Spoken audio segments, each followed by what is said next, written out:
জয় গুরু, জয় গুরু, জয় গুরু। অমৃতবর্ষা এই চ্যানেলের পক্ষ থেকে সকলকে জানাই সুমধুর জয় গুরু শুভ সম্ভাষণ।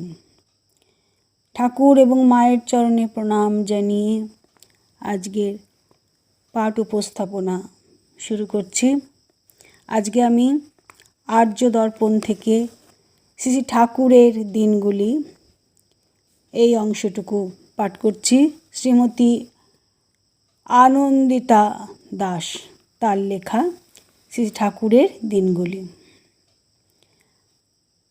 শ্রী শ্রী নিগমানন্দ পরমহংসদেব তিনি যেখানেই গেছেন সেখানেই ভক্তগণ পাগলের মতো ঠাকুরকে ঘিরে চোখের জলে ভাসতে ভাসতে নৃত্য করেছেন। শ্রী চরণতলে লুটিয়ে পড়েছেন আর বুক ফাটা কান্নায় বাতাস ভারী করে প্রাণের দেবতাকে বিদায় জানিয়েছেন। বঙ্গের মানুষ একদা প্রত্যক্ষ করেছিলেন শ্রী গৌরাঙ্গ মহাপ্রভুর শেষ বঙ্গভ্রমণের ঘটনাবলী। ভক্তগণের কি আকুল করা আর্তনাদ মহাপ্রভুকে বিদায় জানাবার মুহূর্তে।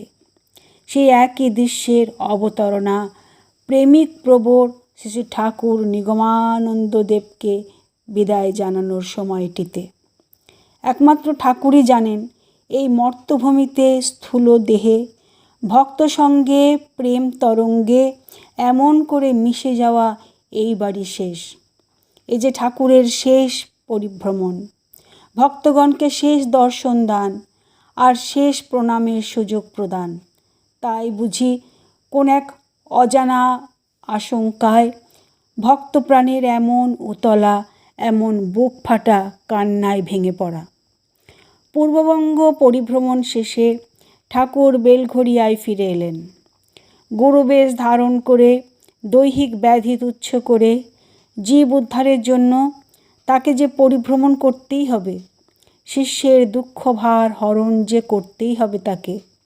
বেলঘরিয়া থেকে 1342 সালের 2রা বৈশাখ তিনি রওনা দিলেন জোর পাকড়ি আশ্রম অভিমুখে। এই আশ্রমে ঠাকুর অবস্থান করেছিলেন 10 দিন, 5ই বৈশাখ থেকে 14ই বৈশাখ অবধি। এই আশ্রমে ঠাকুর সকাল সন্ধ্যা প্রদান করতে থাকেন তার অমৃতময় অভয় বাণী। তার মধ্যে কয়েকটি বাণী উল্লেখযোগ্য। সিদ্ধিলাভের পর যে সাধক বেশি দিন বেঁচে থাকেন তার অন্তর সর্বদা সহজভাবে ভরপুর থাকে। এই ভাব বাইরে থেকে বোঝা যায় না, বরং সন্দেহ হয় এ সাধক সাধারণ কি মহান। বুঝতে পারেন তারা যারা সেই সাধকের ঘনিষ্ঠ আপনজন। জনগণ মনে করে এ আর কি এমন সাধক, বেশভূষা তো বাবুর মতো। কখনো তারা ঠাট্টা টিটকারিও দিতে থাকে। আমার প্রতিজ্ঞা ছিল শিষ্য সম্মুখে কখনো বিভূতি প্রকাশ করব না। যারা এমনিতেই আমাকে চিনতে পারবে তারাই আমাকে ভালোবাসবে, আমার কাছে আসবে। তোমরা যেন বিভূতি প্রকাশ করে আমি কাউকে আমার কাছে টেনে আনিনি। যারাই এসেছে তারা অন্তর প্রেরণায় আপনা আপনি এসেছে। তোমরা কি জানো বস্তার রাজ প্রফুল্ল কুমার ভঞ্জদেও কার আদেশে আমার কাছে এসেছে? 3 দিন ধরে দেবী দন্তিকেশ্বরী মাতার মন্দিরে ধর্ণা দেওয়ার পর রাজার ওপর দৈববাণী হলো, বাংলার স্বামী নিগমানন্দই তোমার গুরু।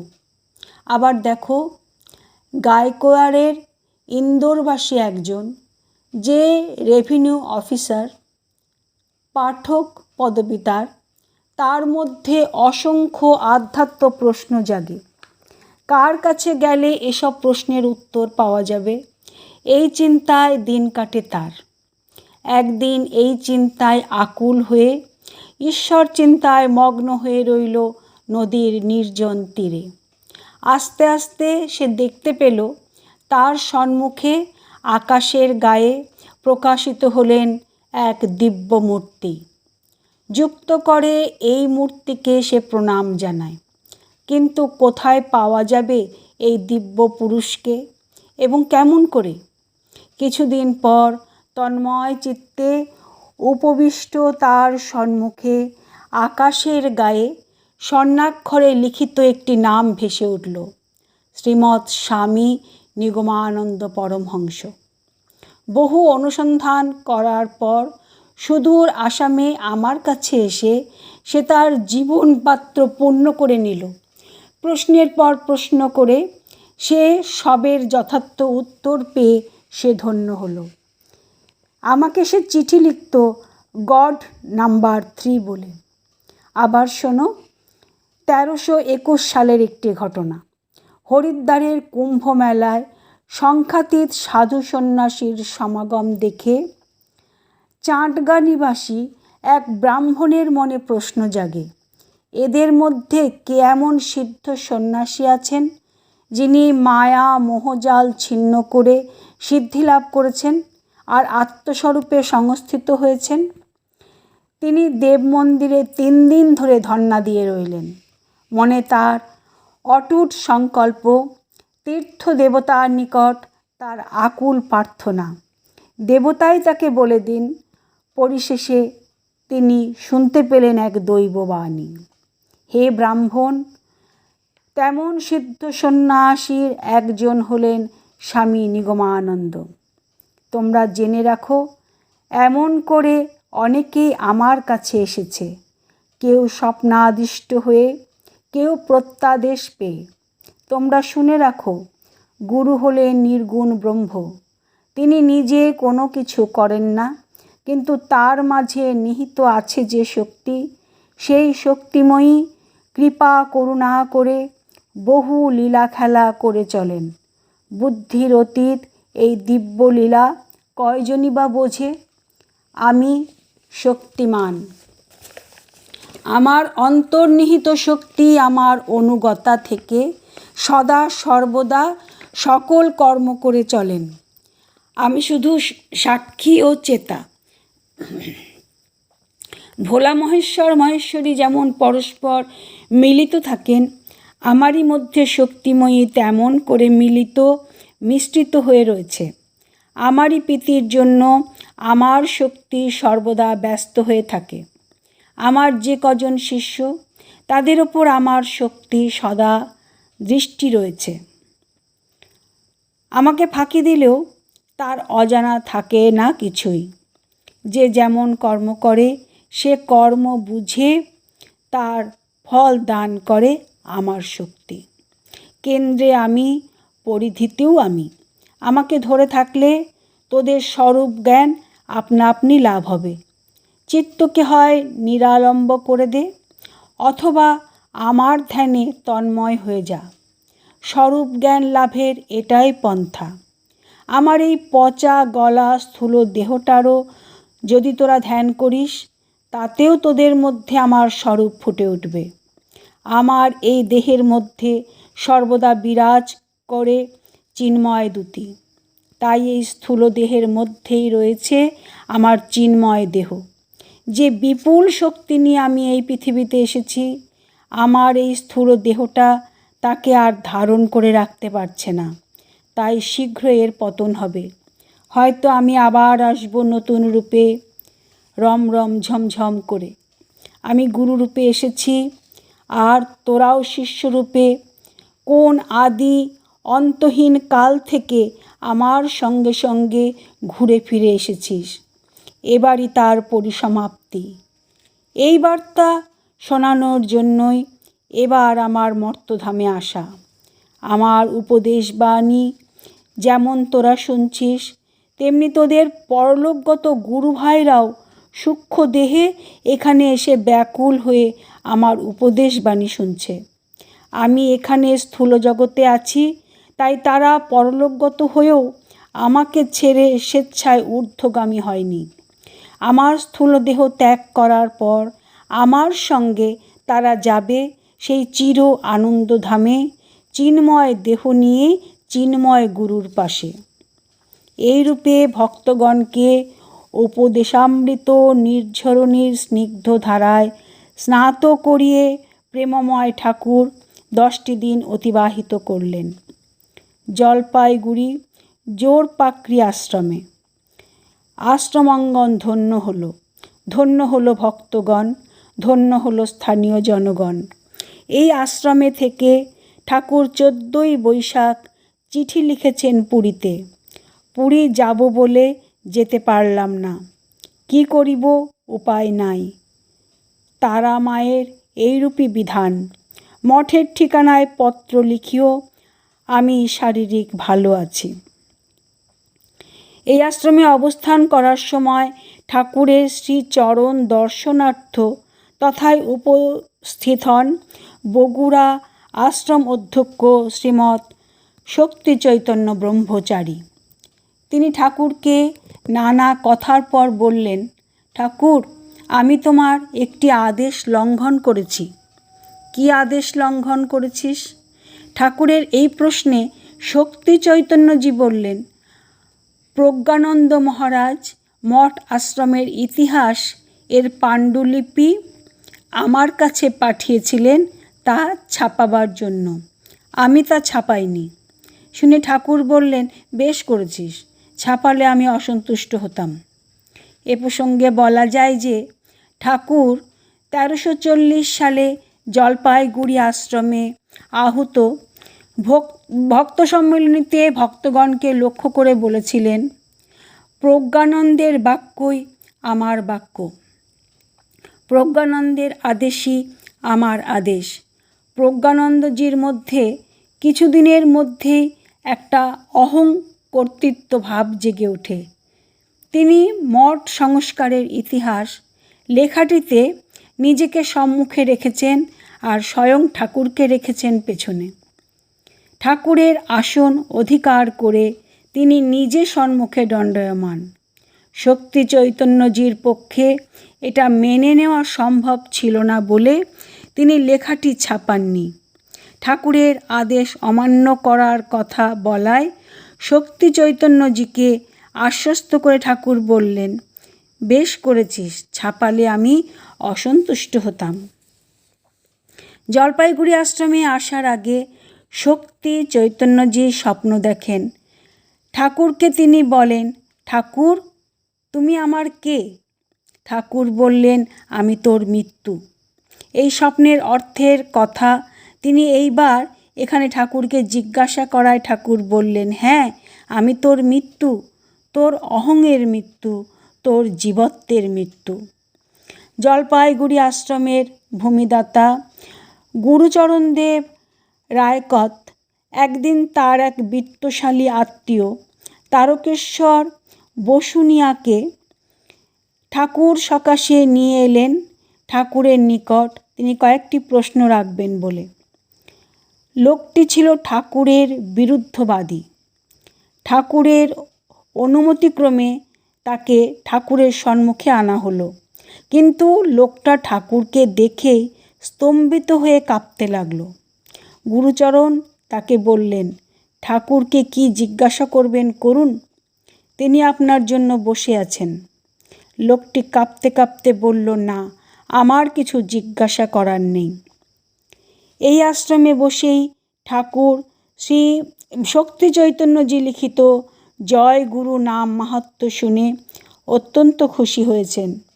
এতে উৎসাহিত হয়ে শক্তি চৈতন্যজি ওরই মধ্যে সময় করে বগুড়া গিয়ে কমলা প্রেসে সেটি ছাপিয়ে এনে ঠাকুরের হাতে দিতেই ঠাকুর বললেন, এরই মধ্যে ছাপিয়ে নিয়ে এলি? আমি যে ওর 2-1টা জায়গায় সংশোধন করে দিতাম। শক্তি চৈতন্যজি বললেন, এখন দাও, পরবর্তী সংস্করণে আমি তা ঠিক করে দেব। ঠাকুর 2টি জায়গায় সংশোধন বা সংযোজন করে দিলেন। এইভাবে ঠাকুরের শ্রী হস্তস্পর্শে জয় গুরু নাম মাহাত্ম্য কীর্তনম শক্তিশালী ও অমর হয়ে উঠল। ওদিকে রংপুর জেলার রাজপুর সারস্বত আশ্রম অন্তর্গত ভক্তগণ ঠাকুরকে পাওয়ার জন্য ব্যাকুল হয়ে উঠলেন। ভক্তাধীন ভগবান শ্রী ঠাকুর তাই সময় সংক্ষিপ্ত হলেও জলপাইগুড়ি আশ্রম থেকে তথায় চলে গেলেন। সেখানে 2 দিন অবস্থান করে সকলকে অভয় ও উপদেশ দানে আনন্দ দিয়ে ঠাকুর মঠের উদ্দেশ্যে রওনা দিলেন অক্ষয় তৃতীয়া উৎসবে যোগ দেওয়ার জন্য। মঠে সে সময় সংকটাপন্ন অবস্থা। অধ্যক্ষ প্রজ্ঞানন্দজির কঠোর দুর্ব্যবহারে অন্তেবাসীগণ অতিষ্ঠ হয়ে উঠেছেন। তিনি এখন শরৎ ব্রহ্মচারীকে মঠ থেকে বহিষ্কার না করে ছাড়বেন না। শরৎ ব্রহ্মচারী, যিনি নির্দ্বিধায় ঠাকুরের সকল রকম কর্ম, তা যতই তুচ্ছ অথবা যতই সুকঠিন হোক না কেন, তিনি হাসি মুখে সম্পন্ন করতেন। নিদারুণ শারীরিক কষ্ট স্বীকার করে এই শরৎ একসময় সত্য চৈতন্যজির সঙ্গে শীতের রাত্রে বৃষ্টিতে ভিজে ওনাখাল ব্রহ্মপুত্রের একটি শাখা নদী, স্থানীয় লোকে অরুণা নদী, পরে ওনাখাল বলতো, সেই ওনাখাল দিয়ে নৌকা করে শ্রী ঠাকুরকে মঠে এনেছেন। মঠে যার কঠোর অমানুষিক পরিশ্রম দেখে ঠাকুর অবাক হয়ে গিয়েছিলেন। বলেছিলেন, কি দিয়ে আমি এদের ঋণ শোধ করব? এরা জীবন তুচ্ছ করে আমার সেবা করছে, আমার চরণ আঁকড়ে ধরে রয়েছে। এমন শরৎকে মঠ থেকে বহিষ্কার করার জন্য প্রজ্ঞানন্দ একদিন শরৎকে গলা ধাক্কা দিচ্ছেন। ঠিক এমনই সময় ঘটে গেল এক অভাবনীয় ঘটনা। অতিষ্ঠ তিতি বিরক্ত শুদ্ধানন্দজি শরৎকে গলা ধাক্কা দেওয়ার সময় সহ্য করতে না পেরে প্রজ্ঞানন্দজিকেই গলা ধাক্কা দিয়ে বললেন, আমরাই তোমাকে গলা ধাক্কা দিয়ে মঠ থেকে বার করে দিচ্ছি। এই বলে সজোরে ধাক্কা মারলেন। এতে চরম অপমানিত হয়ে প্রজ্ঞানন্দজি চোখের জলে ভাসতে ভাসতে ঠাকুরের শ্রী চরণতলে নিপাতিত হয়ে হায় হায় করে বিলাপ করতে লাগলেন।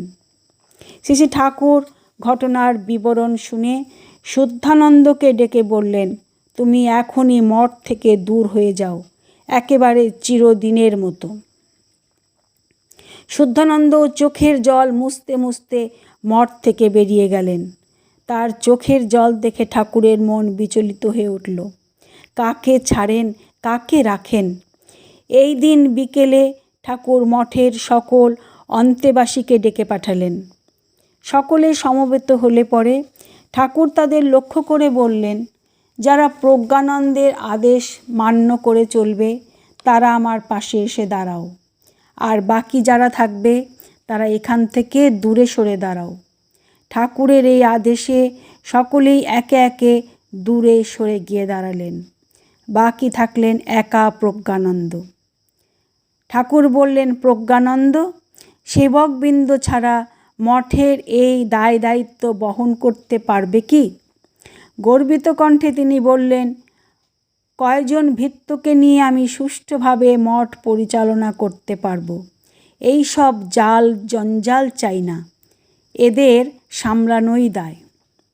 ঠাকুর মৃদুস্বরে প্রজ্ঞানন্দকে বললেন, প্রজ্ঞানন্দ, ভালো করে বুঝে শুনে দেখো, মঠে যদি কোনো সেবক না থাকে, তুমি একাই থাকবে বলছো, তখন কি একে আর মঠ বলা যাবে?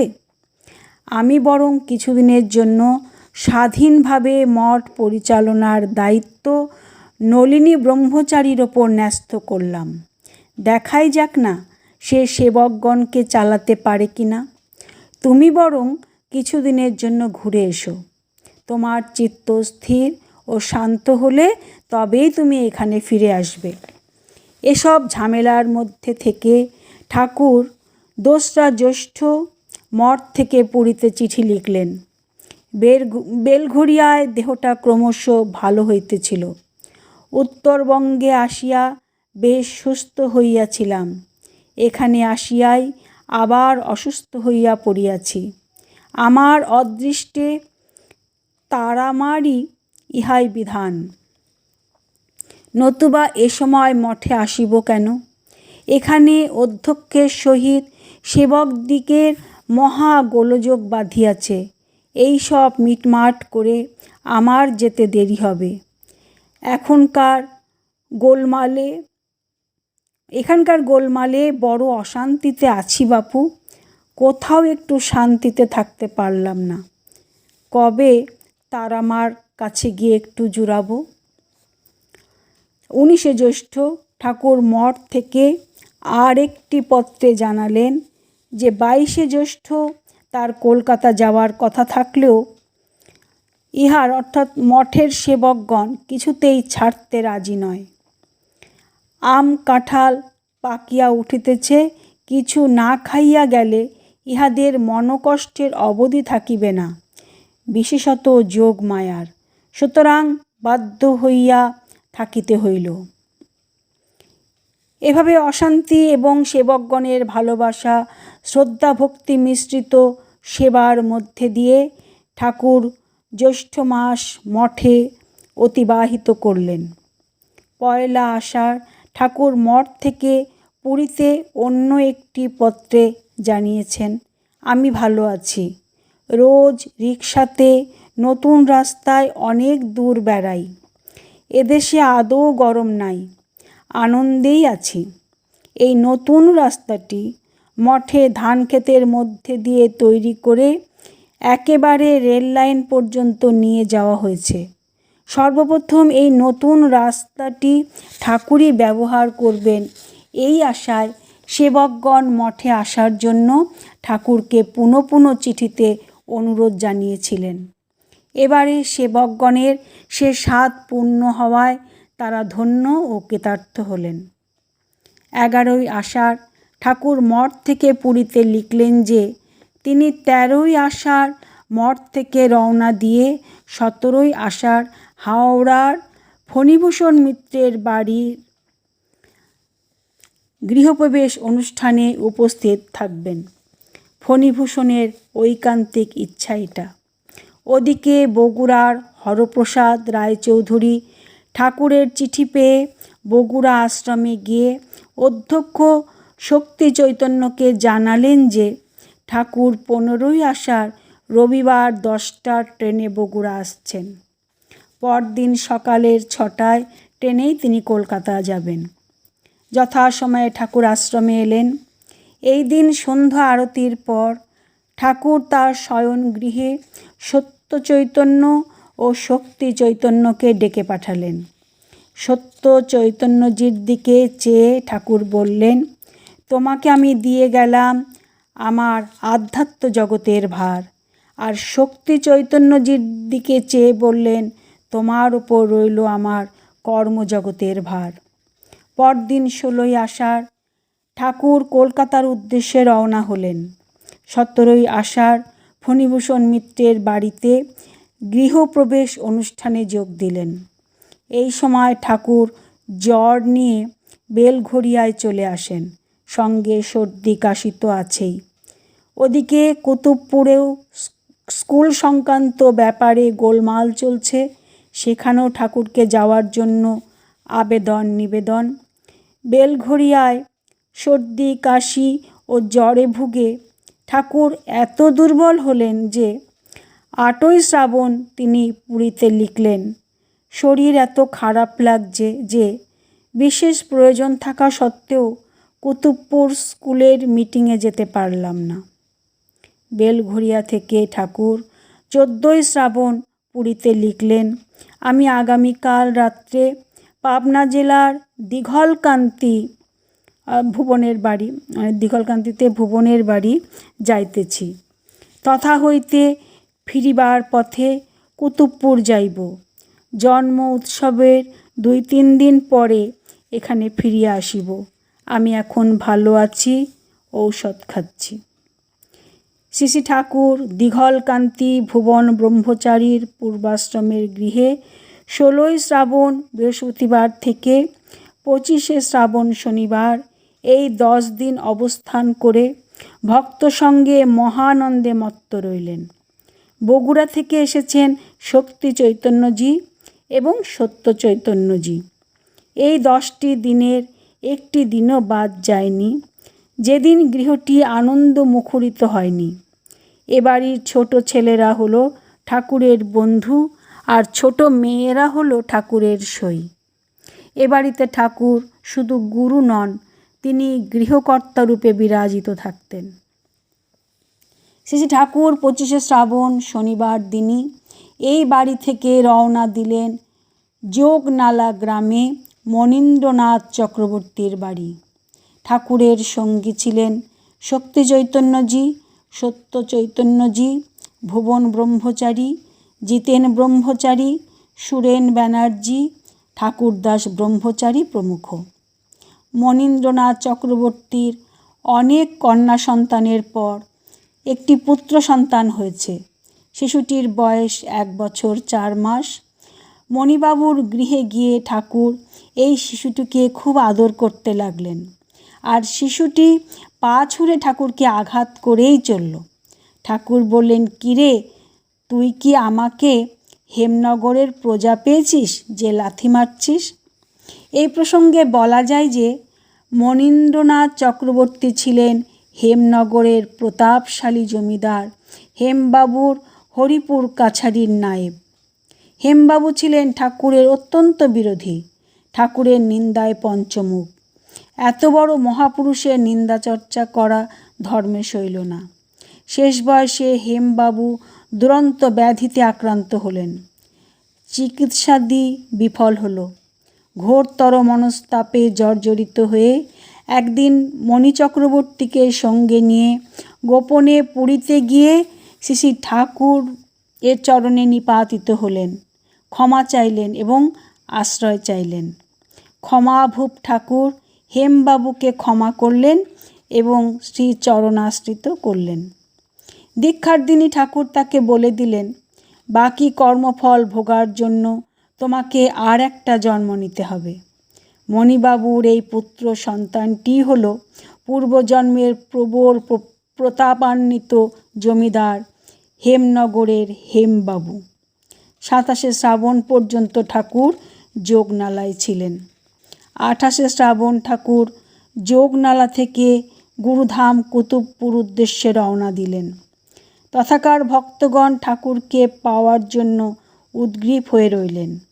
শক্তি চৈতন্যজিকে যোগনালা থেকেই বগুড়া আশ্রম উদ্দেশ্যে রওনা দিতে হলো তথাকার বার্ষিক উৎসব ও জন্ম উৎসব পালনের জন্য। বাকি সকলে ঠাকুরের সঙ্গী হলেন।